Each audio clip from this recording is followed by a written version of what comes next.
Hello friends, स्वागत है मेरे चैनल एमसीक्यू स्टडी आईक्यू पे। और आज के वीडियो में हम लोग फिर से करने वाले हैं क्लास 12 बिहार बोर्ड का फिजिक्स का इंपॉर्टेंट प्रीवियस ईयर्स क्वेश्चन।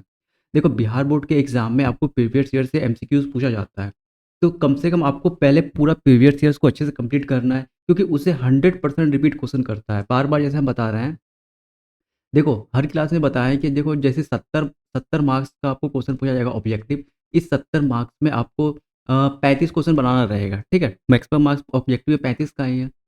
इस 35 मार्क्स में विश्वास मानो 20 से 15 से 20 मार्क्स का आपको जो ऑब्जेक्टिव होगा वो प्रीवियस ईयर्स पे रहेगा। डायरेक्ट हो वो पूछता है प्रीवियस ईयर्स का क्वेश्चन। तो प्रीवियस ईयर्स का आपको पूरा अच्छे से करना पड़ेगा, और मैंने जितना चैनल डाल अपने चैनल पे वीडियो डाला है वो मैक्सिमम प्रीवियस ईयर्स का ही है। टोटल प्रीवियस ईयर का क्वेश्चन डाल दिए हैं। ओके, तो आज का इस वीडियो शुरू शुरू करते हैं। ठीक है, फर्स्ट क्वेश्चन करते हैं, और ऐसा क्वेश्चन बहुत इंपॉर्टेंट है ये सब क्वेश्चन। ऐसा क्वेश्चन के बेसिस पे आपको बहुत सारा क्वेश्चन पूछा जाएगा। देखो, फर्स्ट क्वेश्चन क्या कह रहा है। देखो, फर्स्ट क्वेश्चन क्या कर रहा है, बीटा किरणें विक्षेपित होती है, बीटा रे डिफ्लेक्टेड। देखो, बात करते हैं पहले इसका आंसर के बारे में। तो आंसर जान लो, ये चुंबकीय एवं विद्युतीय क्षेत्र दोनों में, ठीक है, दोनों में ये क्या होती है, डिफ्लेक्टेड होती है। कौन सा, बीटा किरण। एक पिछले वाली वीडियो में गामा किरण के बारे में बात किए थे। ठीक है, गामा के बारे में। गामा, गामा हिंदी में भी इसे गामा कहेंगे। गामा, और उसका सिंबल कैसा है, इसे वाई की तरह है। ठीक है, एक गामा रे होता है, इसे बोलते हैं नो चार्ज। बार बार बता रहे हैं ये क्वेश्चन क्योंकि बहुत इंपॉर्टेंट है। नो चार्ज एंड नो मास। ठीक है, ना तो गामा रे पर चार्ज होता है ना तो मास होता है, और इस कारण से ये जो होता है कि डिफ्लेक्ट होता नहीं। ऐसा पूछा जाता है कौन सी ऐसी किरण है जो विक्षेपित नहीं होती है, किसी में विक्षेपित नहीं होती, ना तो मैग्नेटिक फील्ड में ना तो इलेक्ट्रिक फील्ड में। तो वो क्या होता है, गामा रे। तो याद रखना, ये डिफ्लेक्ट नहीं करता है। ठीक है, यानी ये विक्षेपित नहीं होता है। कौन सा, गामा किरण। बीटा किरण क्या होता है, ये इलेक्ट्रॉन की तरह बिहेव करता है। याद रखना, बीटा किरण पे निगेटिव चार्ज रहता है 1.6 इंटू 10⁻⁻19 कूलम। और यही क्या है, आपका इलेक्ट्रॉन का चार्ज है। ठीक है, बीटा किरण किसकी तरह बिहेव करता है, तो इलेक्ट्रॉन की तरह बिहेव करता है। बस आपको इतना जानना, और बीटा उतना। इस देखो, किरण के रिलेटेड, बीटा अल्फा और गामा किरण के रिलेटेड आपको यही पूछता है कौन सा ये जो है विक्षेपित होता है, कौन सा नहीं होता है। अच्छा, एक बात याद रखना, यहाँ पे सबसे ज़्यादा विच्छेदन यानी पेनेट्रिंग पावर भी किसका होता है, तो गामा रे का होता है। पिछला वाला वीडियो जाके आप लोग देख सकते हो, वो भी प्रीवियस जैसा क्वेश्चन है। ठीक है, तो ये काफ़ी इंपॉर्टेंट है। ये आपको 2017 का क्वेश्चन है बिहार बोर्ड का। आज जो वीडियो में जितने क्वेश्चन लिए हैं वो 2017 का क्वेश्चन है, बिहार बोर्ड का पूछा हुआ। चलो नेक्स्ट क्वेश्चन बात करते हैं। क्वेश्चन नंबर, वीडियो देखो, चैनल पे जो नए हैं तो चैनल को जरूर सब्सक्राइब कर लो, क्योंकि पूरा फिजिक्स का, केमिस्ट्री का और बेसिकली मैथ का भी आपको 100% एकदम जो फैक्ट जो एग्जाम में पूछा जाता है उसी के रिलेटेड आपको वीडियो मिलेगा। ठीक है, फिजिक्स और केमिस्ट्री का तो 70 में से अगर कोई मेरा पूरा वीडियो देखेगा, ठीक है, जैसे अभी डाल रहा है, तो 70 में से आपको मैक्सिमम आप 70 का आता है, 70 में 60 नंबर उसका कहीं नहीं गया है। फिजिक्स और केमिस्ट्री में टोटल एकदम जो आपको एग्जाम में पूछा जाता है उसी बेसिस पे ये जो हम वीडियो डाल रहे हैं। ठीक है, तो पहले पूरा प्रीवियस ईयर्स करवा करवा रहा है, फिर उसके बाद इंपॉर्टेंट जितना भी हमको लगेगा एनसीईआरटी और भी जो बुक है, ठीक है, मेरे पास उसके रिलेटेड आपको टोटल वीडियो प्रोवाइड किया जाएगा यहाँ पे। ठीक है, ऑब्जेक्टिव के साथ साथ सब्जेक्टिव भी। देखो, फर्स्ट क्वेश्चन करते हैं, सेकंड करते हैं कि खगोलीय दूरबीन के अंतिम प्रतिबिंब होता है। एक बात याद रखना, ये रिपीटेड क्वेश्चन है, ये तीसरा बार ये क्वेश्चन पूछा हुआ है। तो आपको डायरेक्ट देखो, खगोलीय दूरबीन का कभी भी लॉन्ग आंसर टाइप में नहीं पूछा है एस्ट्रोनॉमिकल टेलीस्कोप में, ये ऑब्जेक्टिव में पूछा है, और बार बार एक ही क्वेश्चन पूछा जा रहा है। तो अंतिम प्रतिबिंब यानी लास्ट जो आपका फाइनल इमेज क्या बनता है एस्ट्रोनॉमिकल टेलीस्कोप में, तो वर्चुअल और इन्वर्टेड बनता है, काल्पनिक और उल्टा बनता है। Option number C. देखो, एलआर सर्किट का पावर फैक्टर, न्यूमेरिकल से आपको फिजिक्स में क्वेश्चन पूछा जाता है। न्यूमेरिकल और साथ साथ में न्यूमेरिकल का फॉर्मूला से एकदम बेसिक, या तो फॉर्मूला पूछ देगा, नहीं तो न्यूमेरिकल पूछ देगा, नहीं तो एसआई मात्रक पूछेगा। देखो, एलआर सर्किट क्या होता है कि इसमें एक इम्पिडेंस, इसमें एक इंडक्टेंस रहता है। इंडक्टेंस का सिंबल क्या होता है, ऐसे करके। ठीक है, और एक रेसिस्टेंस होता है। रेसिस्टेंस का सिंबल कैसे होता है, ऐसे करके। ठीक है, और वहाँ पे एक क्या लगा रहता है, एसी, अपना एसी डिवाइस। तो इसे क्या बोलते हैं, एलआर सर्किट। और याद रखना, यहाँ से लॉन्ग ऐसा टाइप में पूछा जाता है क्वेश्चन, तो उसके बारे में बात करेंगे। पहले बेसिकली बता रहे हैं, ये एलआर सर्किट है। पूछ रहा पावर फैक्टर क्या होता है, ये सब बहुत फॉर्मूला है ये सब। ठीक है, ओके। देखो, पावर फैक्टर होता है कॉस फाइव। तो कॉस फाइव इक्वल टू क्या हो जाएगा, R upon under root R square plus omega square L square. तो ये क्या होता है, एल आर सर्किट का क्या होता है, ये पावर फैक्टर होता है। तो डायरेक्ट आपको क्या करना है, इसका फॉर्मूला याद कर लेना है। यही चार ऑप्शन था, तो चार ऑप्शन को घुमा घुमा के पूछा था, किसी में ये गायब कर दिया था, और किसी में ऊपर आर गायब कर दिया था, ठीक है? आर ऊपर एल डाल दिया था, ये 4 फ़ॉर्मूला डिफरेंट पूछता है, लेकिन आपको किससे मतलब है, ये एग्ज़ैक्ट फ़ॉर्मूला से, ठीक है? तो याद रखना है ये एलआर सर्किट का जो अपना पावर फैक्टर होता है, उसे क्या बोलते हैं हम कॉस फाई क्या क्या होता है R upon under root R square plus omega square L square. जब सब्जेक्टिव क्वेश्चन करेंगे, लॉन्ग आंसर टाइप क्वेश्चन, तो वहाँ पे इन सब के बारे में अच्छे से बात करेंगे। ठीक है, 4 करते हैं, देखो ये भी स्टार मार्क लगा देना, रिपीटेड क्वेश्चन है, ठीक है? ये भी कैसा रिपीटेड क्वेश्चन है। देखो बात करते हैं, पहले तो इसमें स्टार मार्क लगा दो, ठीक है? क्योंकि ये रिपीट किया हुआ क्वेश्चन है, तीसरा बार ये क्वेश्चन आ रहा है। बात करें लेंज का नियम आधारित है, Lenz law is based upon, देखो लेंज लॉ किस पे आधारित होता है, तो ऊर्जा के संरक्षण के सिद्धांत पे, ठीक है? कंजर्वेशन ऑफ एनर्जी, या अगर इतना बड़ा सिर्फ अगर एनर्जी भी लिखा मिल जाए ऑप्शन में तो वो भी सही होगा, लेकिन बेसिकली होता क्या है लेंज लॉ में कि वो किस पे आधारित रहता है, ऊर्जा के संरक्षण का सिद्धांत। ये टोटल हम बता दिए यहाँ पे, ठीक है? टोटल नहीं तो ऑप्शन, नहीं तो ऑप्शन में आपको सिर्फ ऊर्जा लिखा मिलेगा, तो कंफ्यूज नहीं होना। कंजर्वेशन ऑफ एनर्जी के क्या होता है, ये प्रिंसिपल पे वर्क करता है, अपना लेंस का नियम, ठीक है? ऑप्शन नंबर डी हो जाएगा यहाँ का राइट आंसर। स्टार मार्क लगाना है, बहुत इंपॉर्टेंट क्वेश्चन है ये। चुंबकीय क्षेत्र की बीमा होती है, देखो ये सब स्टार मार्क रिपीट क्वेश्चन किया हुआ है, ठीक है? बीमा आपको टोटल नहीं पढ़ना पढ़ना, जितना ही आपको रिपीट किया हुआ क्वेश्चन है उतना का ही आपको कम से कम बीमा और एसआई मात्रक याद रखना है। बीमा और एसआई मात्रक से आपको 15 मार्क्स का कम, 10 से 15 मार्क्स का एसआई मात्रक और बीमा से आपको ऑब्जेक्टिव देखने को मिलेगा। 70 में बता रहे हैं, 35 में 70 मार्क्स में आपको 10 मार्क्स में बीमा और डायमेंशन से और एसआई यूनिट से क्वेश्चन रहता है। देखो चुंबकीय क्षेत्र का बीमा क्या होता है, ये बहुत इंपॉर्टेंट क्वेश्चन है, तो याद रखना ऑप्शन नंबर ए पहले ही बताएँ, ठीक है? तो आई की पावर -1 एक बार अच्छे से लिख दे रहे हैं यहाँ पे, आई की पावर -1 एम एल 0 और टी की पावर -2। देखो याद रखना ये पहले वाली वीडियो में बना बताए हुए हैं, फिर से बता रहे हैं। कहीं-कहीं पे आपको आई की जगह पर ए भी लिखा मिलेगा, क्योंकि करंट एम्पेयर और आई डिफरेंट बुक में डिफरेंट टाइप का लिखा हुआ है, ठीक है? ये एसआई यूनिट किसका होता है, एम्पेयर करंट का होता है। तो आई की ए की पावर -1 एम एल 0 टी की पावर -2, बाकी सब सेम रहता है। आई की जगह कहीं-कहीं पे एल लिखा मिलता है, दोनों सेम ही है। तो 5 का हो जाएगा ऑप्शन नंबर 5 का हो जाएगा ऑप्शन नंबर ए, बिल्कुल ठीक है। अच्छा एक बात और याद रखना है यहाँ पे कि मैग्नेटिक फील्ड का एसआई यूनिट क्या होता है, ठीक है? एसआई यूनिट भी आपको बहुत इंपॉर्टेंट है। देखो मैग्नेटिक फील्ड का अगर हम बात करते हैं, एम फील्ड का या चुंबकीय क्षेत्र का एसआई मात्रक, चुंबकीय क्षेत्र का एसआई मात्रक ये होता है हमारा वेबर पर मीटर स्क्वायर। क्या होता है? वेबर पर मीटर स्क्वायर, और इसी वेबर पर मीटर स्क्वायर को बोलते हैं टेस्ला। क्या बोलते हैं हम लोग? टेस्ला। तो याद रखना ऑप्शन में अगर आपको या तो टेस्ला देगा लिखा हुआ, जैसे A B C and D, ठीक है? A B C D D, तो या तो आपको कहीं टेस्ला लिखा मिलेगा, और नहीं तो टेस्ला अगर नहीं लिखा तो वेबर पर मीटर स्क्वायर, दोनों का बात वही है, ठीक है? वेबर पर मीटर स्क्वायर या टेस्ला बात वही है। एक बात और बता देते हैं, देखो कहीं-कहीं पे ये और ये दोनों सेम चीज़ है, ठीक है? ये और जो यहाँ पे लिखे ऊपर हम वेबर पर मीटर स्क्वायर, ये और ये, तो होता क्या मैथ में अगर हम इसे ऊपर लेके जाते हैं तो नेगेटिव आ जाता है, तो डरने वाला कोई बात नहीं है, ये मैथ का एक कॉन्सेप्ट है। जैसे मान के चलो 1/10 की पावर 5 है, तो इसको हम ऐसे भी लिख सकते हैं 10 की पावर -5। ये इसका मतलब क्या है? ये नीचे है। बस और कुछ नहीं है, तो ये दोनों में सेम ही चीज़ लिखे हैं। लेकिन आपको याद क्या करना है, जो चुंबकीय क्षेत्र का बीमा भी बता दिए और यहाँ पे इसका एसआई यूनिट, तो दोनों इम्पोर्टेंट है, दोनों को अच्छे से याद रखना है। वेबर पर मीटर स्क्वायर, इसी को हम लोग क्या बोलते हैं? टेस्ला के नाम से जानते हैं।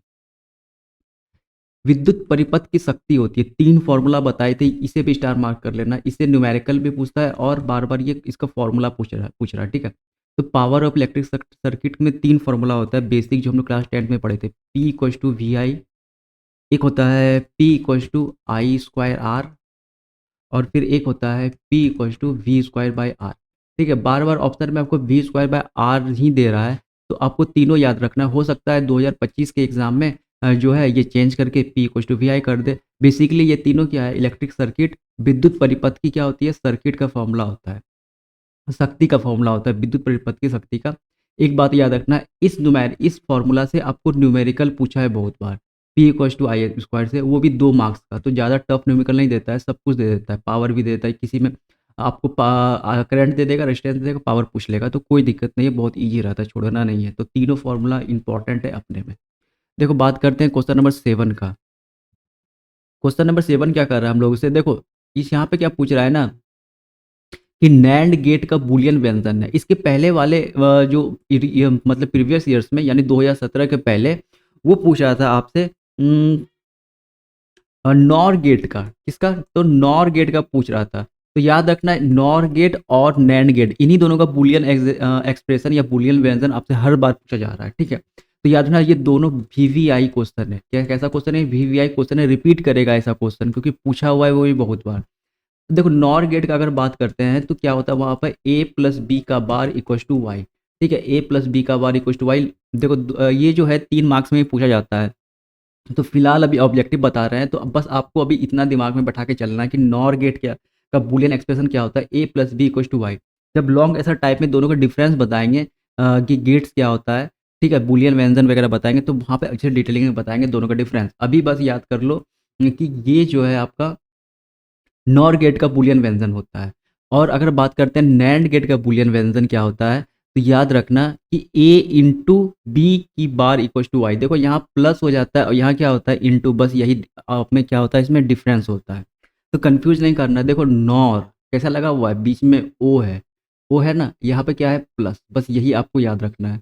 ओ के बाद क्या यहाँ करना है प्लस, और जहाँ पे कुछ नहीं है, जहाँ पे कुछ नहीं है वहाँ क्या डाल लेना है, डॉट डाल लेना है। देखो जहाँ ओ है वहाँ प्लस डाल देना, A plus B equal to Y. और जहाँ पे कुछ नहीं है जैसे नैंड लिखा हुआ है तो क्या करना है डॉट। लेकिन बार जो ऊपर रहता है ये इन्वर्टर जो रहता है ये दोनों पे आपको डालना है। इसका मतलब बताएंगे जब लॉन्ग आंसर टाइप क्वेश्चन बताएंगे तब बताएंगे कि ये आखिर ये मतलब क्या होता है, ठीक है, इसका ऊपर वाले लकीर का। तो ऊपर वाला लकीर बहुत इंपॉर्टेंट है। देखो अभी के लिए ऑप्शन नंबर ए सही हो जाएगा नैंड गेट का। और नॉर गेट का बात करते हैं तो बीच में क्या होता है प्लस आता है। देखो क्वेश्चन नंबर 8 करते हैं, डायोड का उपयोग क्या होता है, यूज ऑफ डायोड। देखो डायोड जो होता है वो रेक्टिफायर जैसा यूज होता है। देखो सेमी कंडक्टर एंड डिवाइसेस से जो आपका सेकेंड लास्ट चैप्टर है फिजिक्स का, उससे आपको करीबन अभी हम उतना भूल रहे हैं लेकिन 18 से 20 मार्क्स का पूछा जाता है। तो बहुत लंबा चैप्टर है, बहुत ही अच्छा चैप्टर है ये। तो यहाँ से क्वेश्चन पूछा जाएगा ऑप्टिक्स से, जो आपका आई वाला चैप्टर होता है ऑप्टिक्स से। तो वहाँ से भी आपको अच्छा खासा 20 मार्क्स का क्वेश्चन पूछा जाता है, ठीक है, 15 से 20 मार्क्स का। तो देखना टोटल क्वेश्चन अच्छे से बताएंगे। जब सब्जेक्टिव में जब बात करेंगे तो वहाँ पे अच्छे से डिटेलिंग करेंगे किससे कितना नंबर का पूछा जाएगा और किससे कितना नंबर पूछा गया। तो ये सब चैप्टर बहुत इंपॉर्टेंट है, डायोड वगैरह। थ्योरेटिकल चैप्टर है, पूरा थ्योरी है। तो थ्योरी वाले जो जो न्यूमेरिकल से डरते हैं या जो डेरिवेशन से डरते हैं तो ये सब चैप्टर को नहीं छोड़ना है, क्योंकि ये सब बहुत इंपॉर्टेंट चैप्टर है। आपका लॉन्ग आंसर टाइप में भी पूछा जाता है पी टाइप सेमीकंडक्टर क्या होता है, एन टाइप सेमीकंडक्टर क्या होता है। तो ये सब अच्छे से बताइए। देखो डायोड का यूज कैसा होता है, रेक्टिफायर के जैसा यूज होता है। अभी कभी कहीं पूछता है कि व्हाट इज रेक्टिफायर या व्हाट इज डायोड। देखो ये क्या करता है ना, जो हमारा रेक्टिफायर होता है वो प्रत्यावर्ती धारा जिसे हम लोग एसी करंट कहते हैं। देखो ये रेक्टिफायर क्या होता है, ये प्रत्यावर्ती धारा जो एसी करंट है उसको दिष्ट धारा डीसी डीसी करंट में क्या होता है बदलता है। कभी कभी हो सकता है अगर आपसे डेफिनेशन पूछा तो ये भी आपको अच्छी तरह से याद रखना है। तो बता दिए रेक्टिफायर क्या होता है और डायोड का उपयोग कैसा होता है। तो एज ए रेक्टिफायर की तरह हम यूज करते हैं। छोटा क्वेश्चन है, बहुत इंपॉर्टेंट क्वेश्चन है, तो आपको इसको भी अच्छे से याद रखना है। थ्योरेटिकल क्वेश्चन को नहीं छोड़ना है, खास करके प्रीवियस ईयर के थ्योरेटिकल क्वेश्चन 100% एग्जाम में रिपीट कर देता है ये सब क्वेश्चन। और रेक्टिफायर क्या होता है, तो ये एसी करंट को डीसी में चेंज करता है। जब सब्जेक्टिव का बात करेंगे तो अच्छे से इसको समझाएंगे। देखो बात करते हैं क्वेश्चन नंबर 9। देखो क्वेश्चन नंबर 9 क्या कह रहा है, ये सब भी देखो पी टाइप, ये सब सेमीकंडक्टर का क्वेश्चन है, अर्धचालक वाला चैप्टर का क्वेश्चन है ये। देखो एन टाइप का अर्धचालक प्राप्त करने के लिए जर्मेनियम में मिलाया मिलाया गया अवद्रव होना चाहिए। To obtain N type semiconductor the impurity added to germanium should be. अवद्रव मतलब होता है इम्प्योरिटी, ठीक है। जर्मेनियम और सिलिकॉन प्योर सेमीकंडक्टर होता है, ठीक है। तो प्योर सेमीकंडक्टर उससे हम बिजली नहीं प्राप्त करते या उससे हम काम यूज नहीं कर सकते, अभी के लिए इतना जानो। लेकिन उसमें हम लोग क्या करते हैं ना, कुछ ऐसा इम्प्योरिटी मिलाते हैं जिसके कारण वो क्या होता है एज ए कंडक्टर की तरह बिहेव करता है, ठीक है। तो देखो जर एन टाइप सेमीकंडक्टर हम कैसे मिला बनाते हैं, देखो यहाँ एन टाइप पूछ रहा है। देखो एन टाइप हम लोग कैसे बनाते हैं, देखो पेंटावैलेंट हम देखो एन टाइप सेमीकंडक्टर कैसे बनाते हैं। देखो पेंटावैलेंट एटम लाइक फास्फोरस और आर्सेनिक, पेंटावैलेंट एलिमेंट जैसा, जैसे फास्फोरस कैसा होता है पेंटावैलेंट होता है क्योंकि इसके आउटर मोस्ट शेल में 5 इलेक्ट्रॉन पाया जाता है, इसलिए कैसा होता है पेंटावैलेंट होता है। तो फास्फोरस आर्सेनिक जब हम लाइक इम्प्योरिटी यानी ऐसा अपद्रव जब हम जर्मेनियम में मिलाते हैं तो एन टाइप का क्या बनता है अर्धचालक बनता है। अगर पूछता आपसे कि पी टाइप का अर्धचालक कैसे बनता, तो याद रखना है पी टाइप के अर्धचालक बनाने के लिए हम लोग पी टाइप के अर्ध यानी ट्राईवैलेंट कैसे डालते हैं, ट्राईवैलेंट, ठीक है। ट्राईवैलेंट ट्राईवैलेंट को बोलते हैं हिंदी में त्रिसंयोजन, क्या बोलते हैं त्रिसंयोजन। अगर एग्जाम्पल बोलें, देखो 13 ग्रुप में कौन कौन सा हमारा, तो इंडियम और गैलियम, इंडियन और गैलियम। अच्छा, ट्राइवैलेंट मतलब आउटर मोस्ट शेल में 3 इलेक्ट्रॉन रहता है, उसे क्या बोलते हैं हम लोग, ट्राइवैलेंट। तो याद रखना ऑप्शन नंबर ए अगर सही हो जाता है किसके लिए, पी टाइप के लिए। अभी इस क्वेश्चन में एन टाइप का पूछ रहा है तो पेंटावैलेंट यानी पंच संयोजन। पंच संयोजन लाइक ये भी आपको याद करना है, एलिमेंट का नाम फास्फोरस और आर्सेनिक। ठीक है, फास्फोरस और आर्सेनिक ये ऑक्सीजन ग्रुप का है, ओ एस।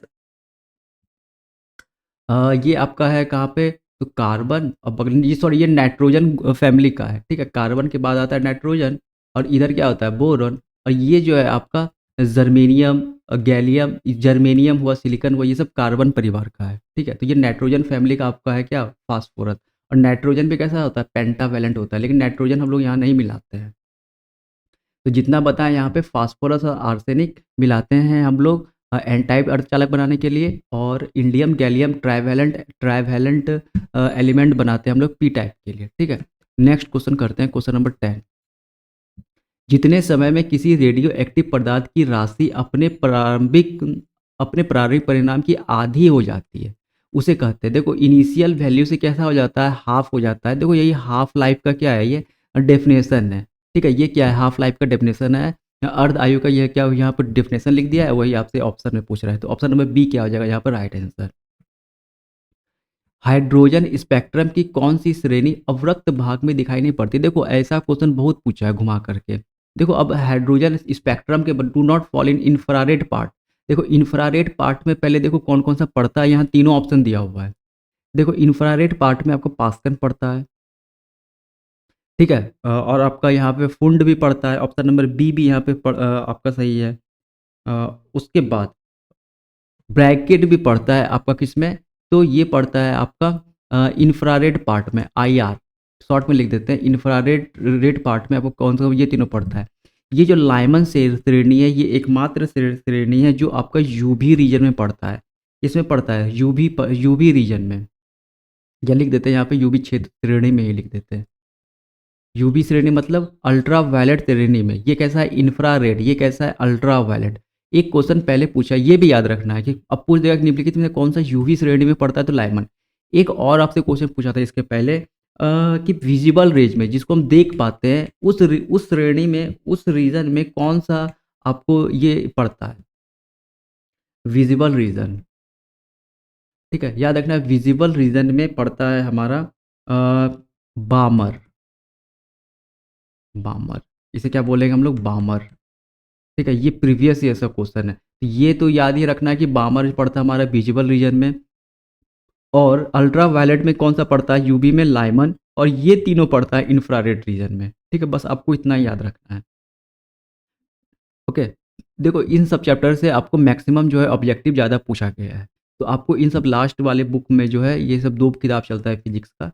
ठीक है, एक पार्ट सेकंड का बात करें मॉडर्न फिजिक्स का, तो मॉडर्न फिजिक्स में आपको जो आपका एटम वाला है उससे ये सब ज़्यादा पूछा जा रहा है ऑब्जेक्टिव, तो आपको अच्छी तरह से याद करना है। लाइमन, यूवी, ये तीनों आईआर, और विजुअल में एक मार्क पड़ता है बामर। इनमें से कौन आवेश रहित है, देखो चार्जलेस कौन सा है इन तीनों में, अभी बताए थे तुम लोगों को। देखो एक मिनट याद रखना, ये जो अल्फा कण है इस पे चार्ज रहता है। हाँ, 12 का हो जाएगा यहाँ पर, पहले तो सी तो आंसर होगा ही होगा। ये अल्फा किरण जो है, ये 2 पॉजिटिव चार्ज लेके ये हीलियम की तरह बिहेव करता है। कैसे, किसकी तरह, हीलियम की तरह। आपको याद रखना है अल्फा किरण चार्ज रहता है, बीटा अभी तुरंत बताए थे चार्ज रहता है।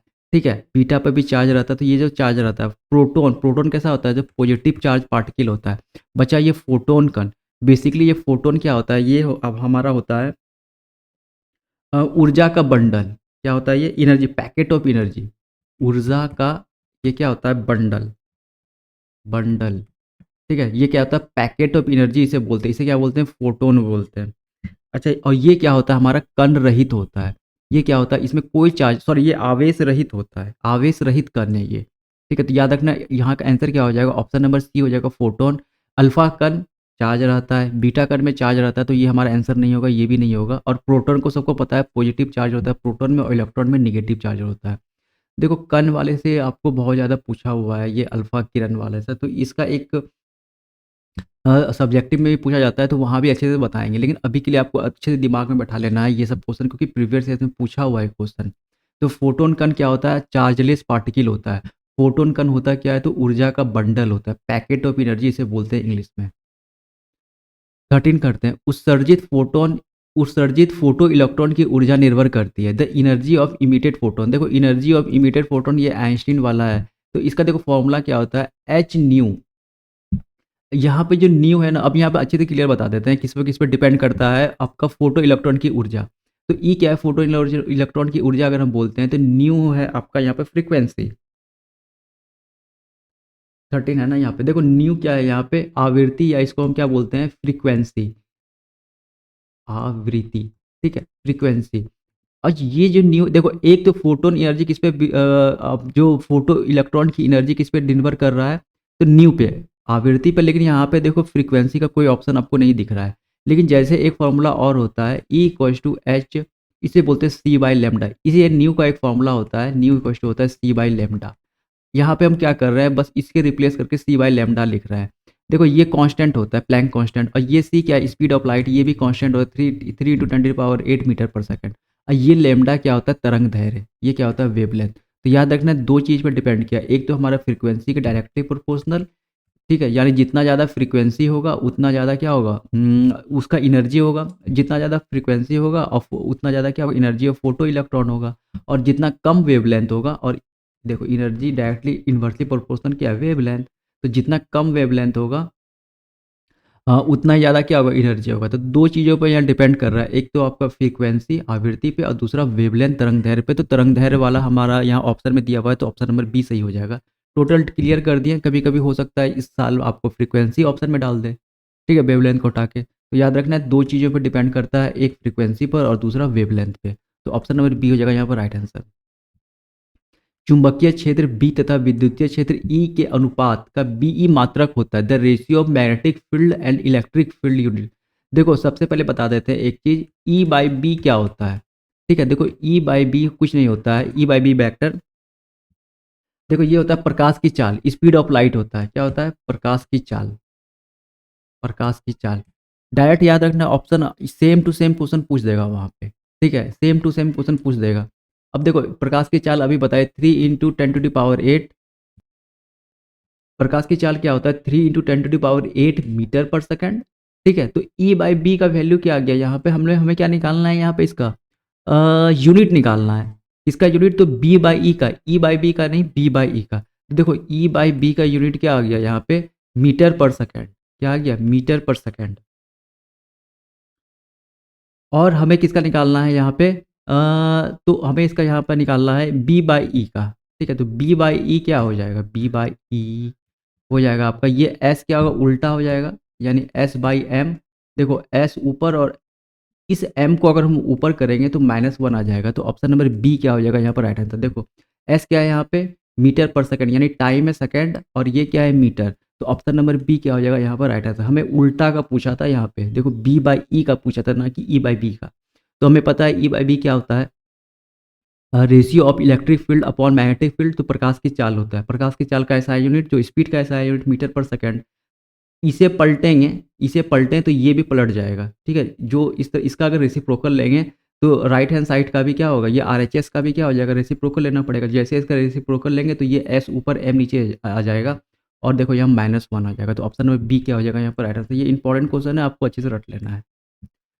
विद्युतीय चुंबकीय तरंग के संचरण की दिशा होती है। देखो ये भी क्वेश्चन, अब में आपको स्टार मार्क लगा लेना है, तीसरा बार ये क्वेश्चन आ गया है, ठीक है। देखो direction of transmission of electromagnetic wave, तो ये देखो ये होता है हमारा, ये होता है ऑप्शन नंबर डी, इसका यहाँ पर सही हो जाएगा। 15 का हो जाएगा ऑप्शन नंबर डी, अच्छे से लिख देते हैं। E cross B vector, E vector cross B vector के समानांतर, समानांतर मतलब होता है पैरेलल। क्या होता है? पैरेलल। तो इंग्लिश मीडियम से जो पढ़ रहे हैं याद रखना है, समानांतर मतलब क्या होता है? पैरेलल। ई यहाँ क्या होता है? इलेक्ट्रिक फील्ड, ठीक है। अब बी क्या होता है यहाँ पे? मैग्नेटिक फील्ड, ठीक है। हिंदी में लिख देते हैं, ई होता है यहाँ पर विद्युत क्षेत्र, विद्युत, ओके। ई क्या होता है यहाँ पे? विद्युत क्षेत्र। और बी क्या होता है यहाँ पे?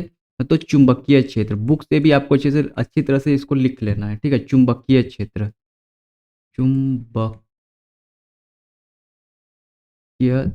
क्षेत्र, ठीक है? देखो ये दोनों आपस में कैसा रहता है, समानांतर रहता है। मतलब transmission of electromagnetic wave, electromagnetic चुंबक विद्युत चुम्बकीय तरंग की संरचना कैसी होती है? तो ई क्रॉस बी के कैसे होती है? पैरेलल होती है, समानांतर होती है। तो ऑप्शन नंबर डी, बस यहाँ पे ऐसे कर दो, क्रॉस लगा दो, अब सही ऑप्शन बन गया ये। यहाँ भी ऐसे था और ऐसे था। याद रखना ये बी क्रॉस ई नहीं होगा, ई क्रॉस बी, इस दोनों में डिफरेंस है। वेक्टर का यहाँ साइन लगा हुआ है, वेक्टर नॉर्मल जोड़ घटाव नहीं होता है, ठीक है? तो इस बार आपको अच्छी तरह से याद रखना, पहले ई आएगा बाद में बी आएगा। अल्फ़ाबेट का उल्टा कर दे, जैसे ए बी सी डी होता है ना, अब ट्रिक बताते रहे, ए बी सी डी होता है, क्योंकि क्वेश्चन तीसरा बार रिपीट किया हुआ है, हो सकता है पूछ दे आपसे। तो याद रखना पहले ई आएगा बाद में बी आएगा, ई बी आएगा, क्या आएगा? ई बी, ई क्रॉस बी के समानांतर, पैरेलल देना मत भूलना, ठीक है? बात करते हैं क्वेश्चन नंबर 16, प्रकाश के अनुप्रस्थ तरंग। देखो ये भी इंपॉर्टेंट क्वेश्चन है, ये दूसरा बार ये रिपीट हुआ है क्वेश्चन ये। देखो प्रकाश का अनुप्रस्थ तरंग किसे, transverse wave nature of light किसे यहाँ पे सेटिस्फाई करता है, कंफर्म करता है? तो लाइट का ध्रुवीयकरण, पोलराइजेशन प्रॉपर्टी को क्या करता है? सेटिस्फाई करता है। लाइट चैप्टर से बहुत इंपॉर्टेंट है लाइट चैप्टर आपका, ठीक है? रे ऑप्टिक्स नाम से है। 17 करते हैं, कांच से हवा में प्रवेश करते समय प्रकाश का क्रांतिक कोण सबसे कम होता है। Critical angle of light passing from glass to air. देखो काफी इंपॉर्टेंट थ्योरेटिकल क्वेश्चन है ये। यहाँ पूछा है क्या सबसे कम किसका होता है? क्रिटिकल एंगल, क्रांतिक कोण। तो याद रखना सबसे कम होता है किसका? बैगनी का। और सबसे ज्यादा अगर पूछता तो लाल का। फिक्स है ये सब, एक्सपेरिमेंटल प्रूव है ये सब। तो याद रखना सबसे कम किसका होता है? क्रिटिकल एंगल, क्रांतिक कोण, बैगनी का। सबसे ज़्यादा किसका होता है? लाल का। एक मिनट और याद रखना बात को, जो वेवलेंथ होता है, वेव लेंथ, ठीक है? वेवलेंथ सबसे ज़्यादा किसका होता है? तो लाल का। लाल का भी क्या होता है? ज़्यादा होता है। और सबसे कम वेवलेंथ किसका होता है? वेवलेंथ वो किसका होता है? बैगनी का होता है, ठीक है? अब वेवलेंथ को हिंदी में क्या बोलते हैं? तो अभी तुरंत यहाँ ऊपर बताए थे हम। ओके, तरंग दैर्ध्य, क्या? तरंग दैर्ध्य, ठीक है? वो याद रखना, ठीक है? तो लाल का वेवलेंथ भी ज़्यादा होता है और क्रांतिक कोण यानी आपका क्रिटिकल एंगल भी ज़्यादा होगा, और बैगनी का सबसे कम होगा। तो ऑप्शन नंबर डी क्या हो जाएगा यहाँ पर? Right answer. इसका सबसे कम होता है, इसका सबसे ज़्यादा होता है। तो ये दोनों चीज़ आपको अच्छी तरह से याद रखना है। ऑप्शन नंबर डी क्या हो जाएगा यहाँ पर? Right answer. अगर ज़्यादा पूछता तब लाल का हम लोग बताते हैं आंसर। एक निकट दृष्टि दोष से ग्रसित व्यक्ति को स्पष्ट देखने के लिए व्यवहार किया जाता है। देखो काफी इंपॉर्टेंट क्वेश्चन है। Near side person who see clearly. देखो जिसको निकट दृष्टि दोष होता है उसे अवतल लेंस का यूज करते हैं। इसका लेंस का अवतल लेंस से कॉनकेव लेंस बोलते हैं। अगर पूछता है दूर दृष्टि दोष का तब उत्तल लेंस देते हैं। तो दोनों इंपॉर्टेंट क्वेश्चन बन जाता है एग्जाम में। इंपॉर्टेंट क्वेश्चन है, पहले भी करवाएं ऐसा क्वेश्चन। तो याद रखना नियर साइड पर्सन के लिए, जिससे निकट दृष्टि दोष हो गया है उसे क्या हम किसके लिए? तो कॉनकेव लेंस यूज करते हैं। ऑप्शन नंबर बी हो जाएगा यहाँ पर क्या? राइट आंसर, ठीक है? दूर दृष्टि के लिए क्या होता है? उत्तल लेंस होता है। शीर्ष धारा, पिछले वाले वीडियो में मैं ऐसा बताए थे क्वेश्चन, ये भी क्वेश्चन में स्टार मार्क करके रख लेना है, ठीक है? बहुत इंपॉर्टेंट क्वेश्चन है, ये आप स्क्रीनशॉट लेके रख सकते हो। शीर्ष धारा आई नॉट और वर्गमूल धारा आई आर में संबंध है। बताए थे कि इन सबका इंग्लिश नाम ज्यादा याद रखना है, ठीक है? इंग्लिश नाम याद रखना है इसको। देखो वर्गमूल धारा को बोलते हैं हम लोग स्क्वायर रूट ऑफ करंट, ठीक है? इसे बोलते हैं I R M S, root mean square. क्या बोलते हैं? Root mean square, I R M S. और इसे बोलते हैं पीक करंट। क्या बोलते हैं? पीक का सिंबल क्या होता है? I naught. पिछले वाली वीडियो में मैं इसका रेशियो पूछा था I not upon R M S का, तो ये भी क्वेश्चन इंपॉर्टेंट है। देखो I R M S equal to होता है 1/√2 into I naught. I naught क्या है? यहाँ पीक करंट, ये फॉर्मूला है, ठीक है? तो आई आर एम एस को और हम ऐसे लिख सकते हैं, I R M S equal to होता है आई नॉट अपॉन √2। तो ऐसे ही ऑप्शन में था बहुत सारा, ठीक है? तो आपको याद रखना, या फिर ऐसे भी पूछ सकता है, देखो क्रॉस मल्टीप्लाई भी करके भी दे दे, आई नॉट बराबर √2 आई आर एम एस। देखो ये सब एक ही चीज़ है, ठीक है? ये तो एक ही चीज़ है। यहाँ से देखो ये सब एक ही चीज़ लिखे हैं। बस क्या कर रहा है ना, बस थोड़ा सा एक स्टेप आगे चल के मैथ का टर्म लेकर के। बेसिकली मैथ आपको बुक में यही लिखा हुआ है, I R M S equal to I not upon √2।